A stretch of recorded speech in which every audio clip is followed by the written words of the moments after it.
In this lesson, I want to talk briefly about one of the most misused elements in HTML, the block quote element. At the same time, I'd like to clear up some confusion that often surrounds these two icons in the center of the property inspector. They perform different yet confusingly similar operations depending on whether you're working with list or whether you're working with ordinary text. In the exercises site, I've got open blockquote.html. You can find a copy of this file in the course assets in the Working with Text folder. It's called blockquote begin.html. Let's go to this unordered list at the top here, and I'm going to click at the end of the first list item, press enter or return to add a new item. And if I now mouse over the right hand icon, it says indent, and the icon on the left says outdent. So let's click the indent icon to see what happens. It's indented the list, it's created a nested list, and if I click outdent, it moves it back to the top level. So let's click inside this second paragraph.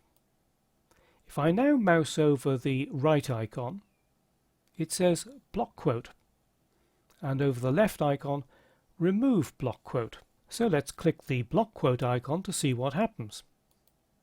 Now you might say that it has indented the paragraph, and indeed there is 40 pixels of extra space on the left and 40 pixels of extra space on the right. But in the underlying HTML I can see that the paragraph has been surrounded by a pair of block quote tags, and you can also see the block quote element here in the tag selector at the bottom of the document window.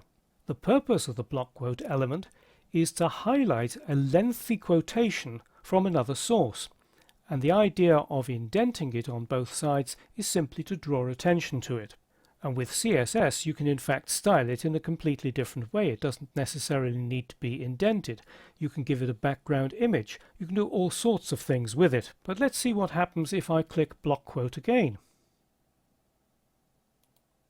It indents it further, and again, even more indentation. So there's a dangerous temptation to use the block quote element to indent and center text. Now the sky isn't exactly going to fall in if you use block quote like this. You can use it in an emergency, but it's far more efficient to use CSS to lay out your text. By multiples of 40 pixels on both sides, you can use CSS to put different margins on either side. And you're not limited to multiples of 40 pixels. So I've now got 3 block quote elements around my paragraph. I actually only need one because it is in fact a block quote, so we'll use the remove block quote to remove those unnecessary elements. So these two icons in the center of the property inspector perform different functions depending whether you're working with a list or whether you're working with paragraphs. With lists, they nest lists or move them to a higher level, and with paragraphs, they wrap them in a block quote element which is designed to highlight a lengthy quotation from a different source.